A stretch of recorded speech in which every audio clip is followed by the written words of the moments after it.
This is the Simpit. I'm your host, Sean Cole, and welcome to today's edition of the Pit Stop, where you guys, the pit crew, even though we're here on the Simpit Channel, you're still the pit crew. The pit crew, you guys are the real star of today's show, and we are here to talk about sim racing news on a beautiful Tuesday morning, Taco Tuesday, some of you guys like to call it. And I hope you guys have some good racing plans for the day. We'll be doing some Project Cars 2 this evening at 6 p.m. Hopefully I'll be able to get out there, but I know that the guys, Devin Booth, will be streaming it, I do believe, on the Pit Crew channel, the other channel, the old channel. I'm not sure which, this is the old channel, the new channel, the Pit Crew channel. But I hope you have some great racing plans, and if not, hopefully you'll get out there this evening and join us for some Project Cars 2. If you're part of the patron group, part of the Discord channel, part of the Simpit patron program, you will get, you'll find out all the details on our Discord, and if not, just be at that crew channel at 6 o'clock, and I'm sure we'll give out the password so anyone and everyone can join. So what is going on in the world of sim racing today? And we have a little bit of news. Things have slowed down a little bit. We had so many game releases that were in the works, and we kind of worked our way through most of those. And so we're waiting on like the next gen or the next rollout of Assetto Corsa, I believe on the 10th, if I'm not mistaken. Or is that next month on the 10th? Lighting's looking good. Thank you, Brandon. I appreciate it. Kimber, thank you very much. I think we're starting to get things ironed out. I'm not a wreck this morning. Everything seems to be working. My chat is back. Subscriber list is back. Everything seems to be working. I know we have a little bit of an echo. I know I had a little bit of sound on the desk, so if I'm doing clicky things, you might hear some of that. But I am definitely trying to get everything worked out and as good as possible for the quality of the show. So, Forza Horizon 4, as you know, it came out. It's out in all regions at this point, so everybody should be out there playing it if they do. I've heard some great things, haven't got out and given it a chance myself yet. I'd love to, but I'm so far behind that I just kind of have to stay away from it. I'm completely dependent on Dave Blair to get footage of Forza Horizon 4 and to play it and give us opinion and thought on it. But anyway, they did do their video yesterday, their live stream yesterday. And in that, they gave away a bunch of codes. So what I'm going to pull up on the screen, you're going to want to go to Twitter for Forza and check this out. But what we're looking at here is 90% of a code. And if you see the first digit of the last grouping is a question mark. So they basically are saying their giveaway for the next hour. Oh, this is just for 1 hour. Oh, I'm so sorry. I thought we were all going to be able to go get them right now. Apparently this closed 22 hours ago. It was posted 22, so it would have been 21 hours ago.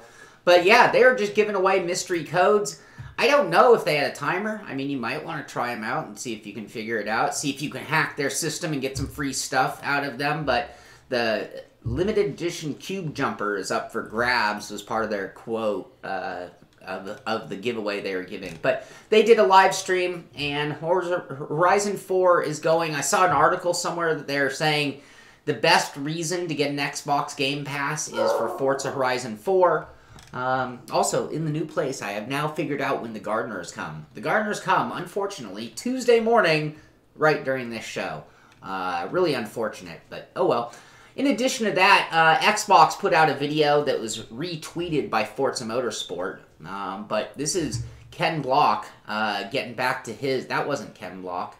Ken Block got really big, didn't he? Oh, that's somebody hitching a ride. That looks like some wrestler guy. But anyway, there's a new Gymkhana type video, if you want to check it out, by Ken Block in that badass Mustang. I do have to admit, I like that rat-rotted looking Mustang, old school 60s Mustang, that he's turned into a beast of a drift car with twin turbos sticking out of the hood. But anyway, cool video, worth watching. I better stop playing it or I will lose my entire stream. But anyway, Forza Horizon out there for everywhere, for everyone in all regions at this point. In addition to that, Brian Eckberg, their community leader, yesterday put out a Forza Motorsport 7 October update. So this is a full update on everything coming out of Forza, including Formula Drift Pack that is coming. So it's going to have an 89 BMW 325. That's a pretty popular Lemons car, too. Not just a drifting, but I see a lot of 325s in the Lemons world. Oh, look at that. Talk about a dream drift car. The Nissan 240SX. I had a guy right around the corner from me who had a fully drifted. I mean, it was missing its front bumper and everything. 240SX. The 232, the 96 240SX. So this was the old, newer one, right? 96, 95. So two different variations of the 240. Oh, a third variation of the 240. Dodge Viper Drift, looks like. Actually, that looks like a regular race car. That doesn't look much like a drift car to me. Oh, look at that. The HSV Maloo. Is that what they call that car? I thought it had a different name. That's the Chevrolet. That's the Holden from Australia, if I'm not mistaken. The modern upgate. Ford Roush Mustang. What's else coming? The Merkur. Remember those? Merkur XR4Ti. I called this car, funny enough, this car came out when I was about 15 years old. 86. Nope, I would have been about 18. No, it came out before 86, so this is a newer version. But I remember distinctly my freshman year of high school, there being an XR4Ti in the parking lot. And for some reason, I decided it was called an X-Roddy. And I've called that car the X-Roddy for an entire lifetime. And people correct me and say, no, it's an XR4Ti. I'm like, oh, you know the X-Roddy? That was a really cool car in its day. Some form, is that a Lamborghini? That's got to be a Lamborghini of sorts. So you can check that out through the Twitter page. Lots going on as Forza is going to start now trying to keep the momentum, enthusiasm going with their new game. They want to keep content coming to keep people inspired. Ah, it is the Maloo. Okay, I knew it was a Holden. That was one of those cars. This is a car, you know, anybody who's an El Camino or a Ranchero fan, which many of us are, has always been bummed that this car, the Maloo, the Holden Maloo, was only available in Australia. And it's like, that is a car that a lot of Americans, it's almost more like a Subaru Brat mixed with an El Camino. A little more low-slung, a little less truck, a little more car-like. But anyway, that's cool stuff, all coming out of Gran Turismo. Thank you, George Wiseman. I just have to remember not to slouch. I need to push my seat chair back underneath me. I end up doing this and looking like a hermit. Anyway, what else is going on? Gran Turismo, through their Twitter page, is showing off some images from the Super GT JP GT500. This is the Nissan GT Sport European finale that went on. They were racing at Fuji Speedway. This is our picture of the day. I love these shots of the intensity of, you know, a group of drivers all going and you know, really having it out on track and full concentration. You can see they're all equipped with gloves, so apparently they were told they need to race with gloves. That'd be a little weird for me. How would you guys do with that if you ended up at a competition, you finally earned your way into the final spot, and right before you get on track, they're like, oh, by the way, you need to wear these gloves. Would you be able to race at your same performance if forced to wear gloves? Buy the Chevy SS, cut the back off if you want one. Yeah, just cut the back off and weld on a truck bed. There you go. Maybe do a little fancy fiberglass work to make it look nice. There's a Maloo in the UK. Okay, there you go. There you go. Anyway, I thought this was a really cool photo of the guys at Fuji. Apparently there's the winner, or at least congratulations between drivers after the race. No names on these guys here. And here is our podium. Do we have any names?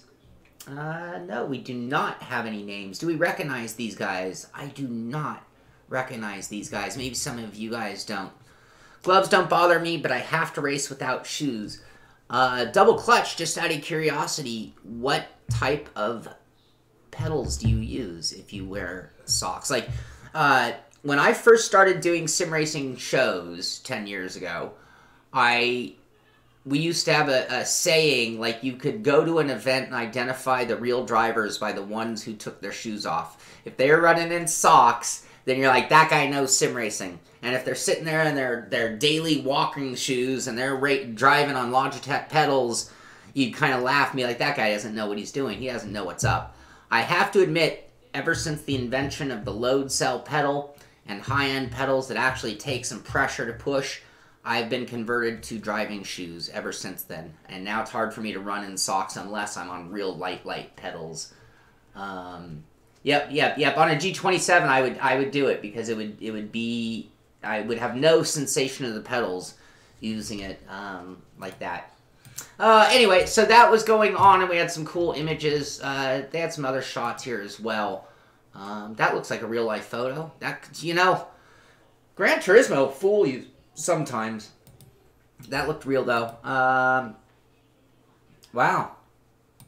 That looks like it actually is. That is game footage. That is amazing. Gran Turismo's graphics are just unreal. Could you guys have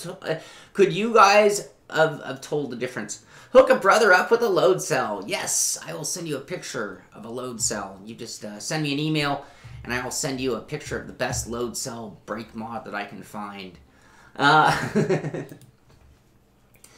GT Sport talking about their victory bonus that went out to Exhibition Series Season 1. So if you were part of the winning team in the Nations Cup, I believe it was, you were given 200,000 credits and 5,000 mileage points. They have those mileage exchanges so that you can get things for it from the Nations Cup, Europe, Middle East, and Africa, UK, North, Central, South America, and anyway, and so on and so on. Khan says, and he puts $500 on it, so you know he's serious, that socks with toe holes works best. You need to have ventilation. You got to have ventilation. Why is my thing going weird? There we go. I had to acknowledge a super chat message. Anyway, in addition to that, they also have talked about the opening of Season 2. So this came out just today. This is at the GT Sport blog is where you'll find this news. But opening of the FIA Gran Turismo Championships 2018 Exhibition Series Season 2. The best 3 results from a total of 8 rounds will count towards the effective points for the season. So all the details on the next variation of that are out. In addition to that, there's some changes to qualifying procedure. That's also that. But if you're a Gran Turismo head and you want to get in on that, it is starting the next round and time to make a name for yourself there. We talked about Dirt Rally 2. You know, something tells me this game is a lot further along than any of us would imagine. They had made the announcement, only 2 weeks ago, I think. And I'm seeing footage, seeing videos, hearing reviews, and it makes me think this game is really far along. But anyway, want to know more about Dirt Rally 2? This is at the Codemasters Twitter page. They'll be broadcasting a Dirt Show live from @Codemasters. That's right here, @Codemasters on Twitter. HQ later today on YouTube. Oh, so on YouTube. So you're going to want to go to Codemasters on YouTube. Send us your questions, and we'll pick a selection to answer while on air. Go, go, go. They didn't give a time. They just said today. Maybe if you check out the YouTube page for Codemasters, it might have a timer on it. Yeah, no time. It doesn't say exactly when. It just says later today. That could be now. That was posted 3 hours ago, just to give you a little bit of news. Another patch for Formula 1 2018, the game patch 1.10 is now out on PC. They do have the full release notes of everything. I haven't played it since about patch 1.04 or so, but players will no longer be incorrectly overtaken under safety car, fixed an issue with AI drivers with puncture to not pit, numerous improvements to the interviews with Claire, co-commentator commentary should now play correctly. Track rubbering in and marbles not working, things like that. So, nice update there, 1.10 for the F1 2018. You know, at the beginning of the month, we start to get somewhat accustomed to Studio 397, RFactor 2, but they have their roadmap, and this is, so again, you can find this via their Twitter page for RFactor 2. It already happened, Heiko says. The Dirt stream already happened? So their post 3 hours ago saying later today already happened. That's an interesting definition of later. You posted it in Discord. Yes, that's, I believe, where I got that one. Codemaster allergic to VR. Yeah, unfortunately, KA. Wouldn't it be nice if they kind of took the leap? That would be nice. Anyway, the latest roadmap from RFactor, roadmap being their progress, how they're moving forward, the kind of stuff that they're doing behind the scenes, but things they're working on just to keep you up. You know, they showed things off. They made those announcements, remember, at Sim Expo. They made 3 big announcements there, but anyway, there's some work being done on material and lighting system, so that is currently in progress. Changing the lighting. That's a beautiful photo for RFactor 2 right there. So you can see they're really coming up to speed with the graphical side. Nürburgring, the laser scan version, that was the other one. Botnia Ring as well. So lots of new content and a new UI and competition. So a lot of cool stuff going on, and some of this is a little bit of a repeat of the announcements they made at Sim Expo, but a little bit more details and where they are in the actual progress. Thank you for that, Kimber. Thank you very much. Also, we're hiring Studio 397. So they're specifically looking to strengthen their track building team. I know a couple of you guys out there actually do some mod work. Actually, I think a couple of you already work for RFactor 2, if I'm not mistaken. We're expecting you to bring your experience and knowledge in modeling tools, and of course you should be an expert in building good and accurate tracks. We will provide all the necessary hardware and software, a good working environment, and an education and tools if you're not yet familiar with it. If you're up for the new challenge, check out the post and get in touch at their forum. So there you go. That could be another cool thing. Dakar did get the patch out for the PlayStation 4. We had talked about the PC and the Xbox versions getting a patch. I have not had one person come to me with a change of opinion, so as far as I'm concerned, the game is still not worthy of a buy on our part. But I'm still optimistic. Maybe they'll do something that just makes it go bam, and all of a sudden it's worth it. If any of you play Dakar, if any of these patches change your opinion on it, I really, really would love to go down to the store and buy this. I never asked for a copy from them, but I'd happily give my money in support of a good rally game. So just let me know when it's time. I'll buy the one. MotoGP is getting better at keeping up on their whole esports series. So if I go to the MotoGP, it's actually esport.motogp.com. There's more and more updates. Yesterday we showed the virtual versus real life track. Split screen. Anyway, here's an article on which riders starred in Sepang. So the penultimate challenge was held at Sepang International Circuit in Malaysia, and the quickest times are, it looks like Motero _1 from Spain with a 1:57.792 at Sepang. Vindex 813 from Italy on the PS4 with a 1:57.873.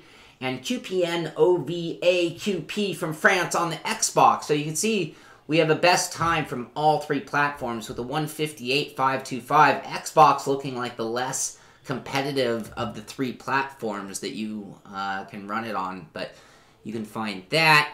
RFactor 2, a little too... K-Dog, RFactor 2 works with Logitech wheels. I've not heard that myself. Yeah, the lack of wheel support, Trevor. That's really brutal on that title. Really brutal. And Todd giving a vote for Race Room on physics. Okay, anyway, moving along. What else do we have? A few more topics, and then I have just one of the coolest rigs that I've ever seen. I'm encouraging you guys to send me race results so I can show off where everybody's doing.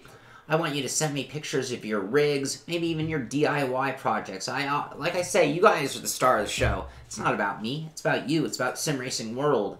So, of course, if there's anything you think I need to cover on this show, anything that you've done that you'd like accolades for, please contact me. SHAUN, Sean, at thesimpit.com.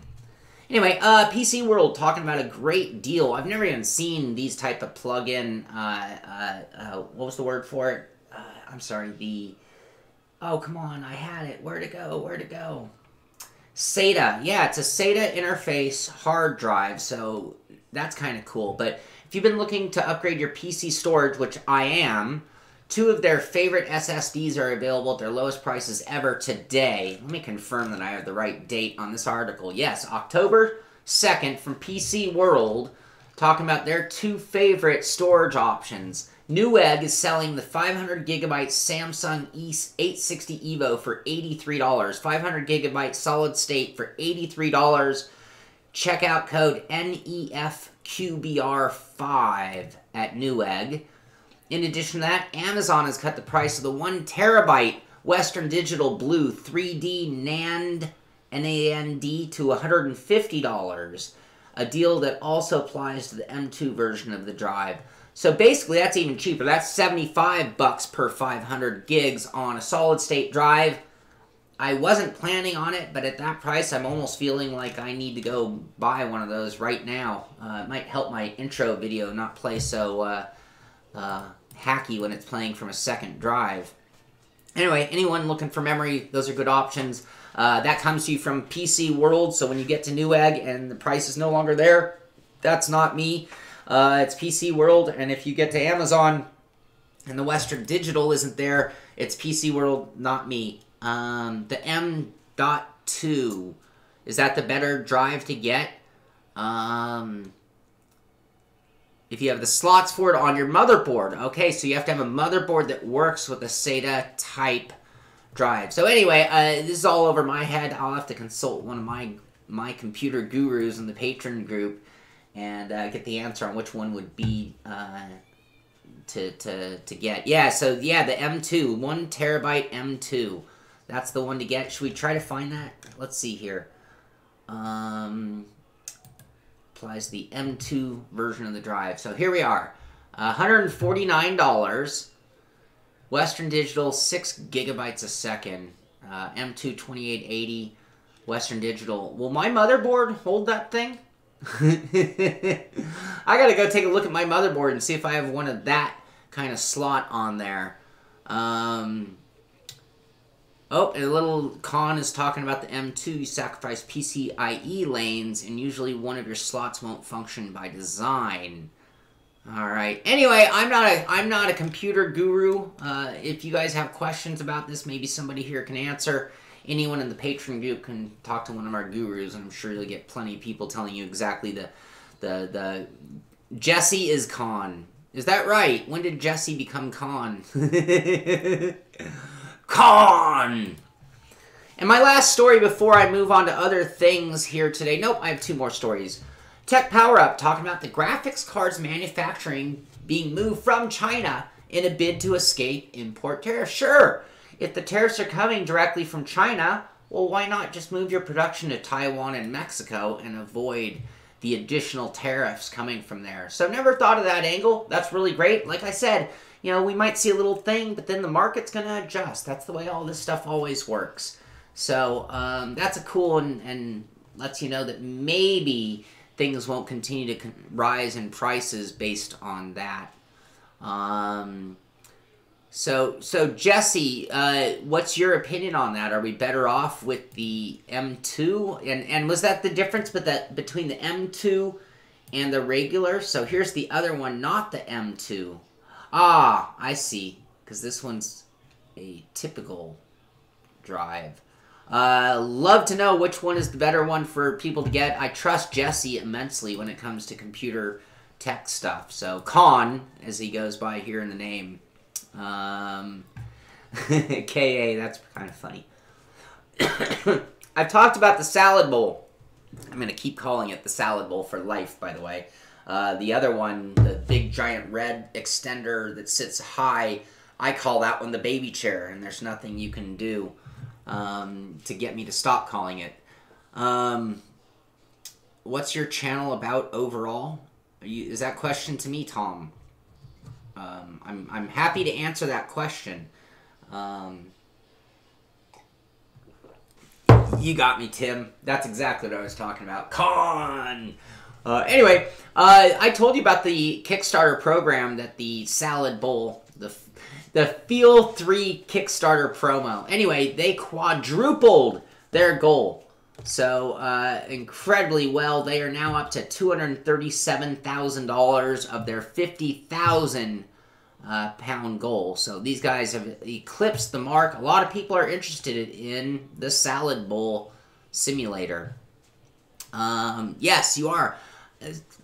Tom, the Simpit is about sim racing. We are a channel dedicated simulated motorsports. We cover simulated motorsports from every angle. We cover hardware reviews, software reviews, interviews with people important in the industry. We do this pit stop show Monday through Friday daily just to keep you up on what's going on in sim racing. Beyond that, we're a community of racers. We like to get out there and race with each other. We stream our races. We'll play anything from Wreckfest to iRacing. We have a very wide variety of sims that we love using and a wide variety of products that you'll find me playing them with because it's all about testing all the different components available to sim racers, and it's a huge, wide open world of sim racing out there if you're kind of new to the whole concept. So I'm about to show off a really nice rig to give you an idea more of the high-end spectrum of things. So this is my last news article, just letting you know that they quadrupled their goal for the Feel 3 VR Salad Bowl simulator. Look at that thing's movement. That thing's all over the place.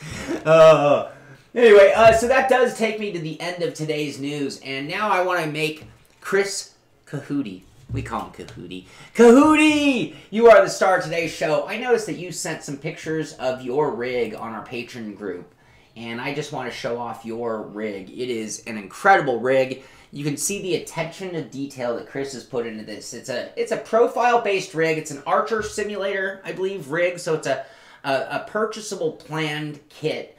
Using profile or extrusion, aluminum tubing, whatever you want to call it. But you can see the rig, and he's got some great high-end components. And the thing I love about it is how clean the whole rig and his dedicated space is to his racing efforts. You can see he's using HPP pedals on there. I love the way he's got the computer deck behind the monitors. I missed that on my last monitor stand. There are those HPP pedals with dual butt kickers in the front, dual in the back. I believe that's the amp tucked nicely under the rig there. Clean wiring. Really well done. This is a nice looking rig that he's done, and I applaud you on your attention to detail and the cleanliness. Like, it's hard to even find a real wire. I can't tell. Is that a direct drive wheel? It sure looks like a direct drive wheel of some sort. Could be a Fanatic. Not sure. Looks like he's got the Sim Hard Racing hardware button boxes flared off of the base. Multiple displays. I see he had the big display above the monitor. That's behind the monitor, if I'm not mistaken. Yep, that's the direct drive wheel right there. That's what we're looking at. Obviously spared no expense here. Archer Racing, you can see that is an Archer Racing. And there's his above screen. I saw a tablet off to the right. Fanatic H-pattern sequential shifter. Really nice looking rig, Chris. So thank you for sending that in. I really appreciate it. One of the nicest rigs I've ever seen. So I applaud you, and I love that you have the Simpit sticker right there on the back of the seat. I was going to say I'd send you a sticker, but looks like you already got one. So that's going to do it for today's news. That's going to do it for today's pit stop. I hope you enjoyed the show. Thank you so much for being part of the pit crew. Thank you so much for coming out each and every day just to hang out and talk about sim racing, because that's what it's all about. We just sim race, and we want to know what's going on out there. Hope you enjoyed the show. We'll be back at 6 o'clock tonight with Project Cars 2, Devin Booth streaming, and a whole variety of the Simpit crew on air, and you can listen to them just having some fun, and hopefully join them out there on track and have some fun yourself. That's going to do it. This is the Simpit. I'm Sean Cole, and I'll see you on the track.